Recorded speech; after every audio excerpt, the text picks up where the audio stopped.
প্রিয় ভিউয়ার্স, আসসালামু আলাইকুম। আজ অনেক দিন পর আপনাদের একটি ভিডিও শেয়ার করব। সেই ভিডিওটা হচ্ছে মাইক্রোসফট এক্সেল প্রোগ্রামে। অনেকে আমরা বিষয়টা জানি, তারপরেও আমি একটু শেয়ার করব। সেটি হচ্ছে মাইক্রোসফট এক্সেল প্রোগ্রামে আমরা হিসাব নিকাশের কাজ করে থাকি।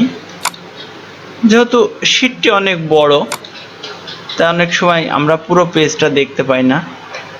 তো আমরা হিসাব নিকাশের একটি কাজ করব, সেটা হচ্ছে যে আমরা যখন যোগ বিয়োগ গুণ ভাগ করব, তখন আমাদের মাইনাস কনফিগারেশন যেগুলা, সেই সেলগুলো অটোমেটিক লাল হয়ে যাবে বা কালার হয়ে যাবে। সে বিষয় নিয়ে আমরা একটু ভিডিও দেখব। ধরুন আমরা এখানে যোগ বিয়োগ করব, সেক্ষেত্রে আমরা এখানে 100 টাইপ করলাম, এই ঘরে 200 টাইপ করলাম। এখন এটাকে আমরা মাইনাস করব। তো মাইনাসের সূত্র যেহেতু আমরা জানি, অর্থাৎ A1 মাইনাস B1। এখন আমাদের এখানে মাইনাস কনফিগারেশন হয়ে গেছে। এই ঘরে আমরা 300 লিখব, এই ঘরে লিখব 200,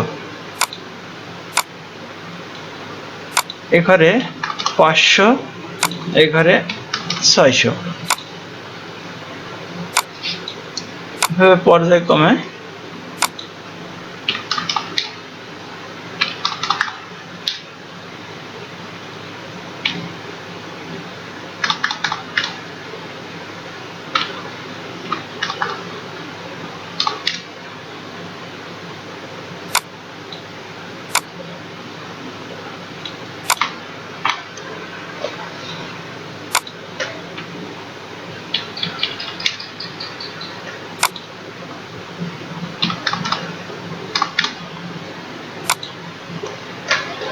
এখন আমাদের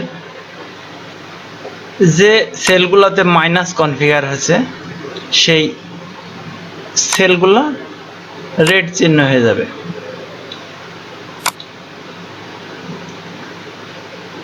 conditional formatting, manage rule, new rule.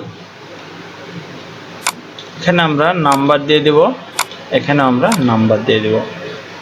এখানে কালার, একটি কালার, এখানে একটি কালার, এখানে আমরা সাদা করে দেব, এখানে আমরা লাল কালার করে দেব। ওকে, অ্যাপ্লাই। ওকে, দেখুন আমাদের মাইনাস চিহ্নগুলা, যেগুলো মাইনাস কনফিগারেশন, সেগুলা রেড হয়ে গেছে। এখন ধরুন এখানে আমরা 1100 লিখলাম, এখানে যদি এখন আমরা মাইনাস অ্যাড করে দিই,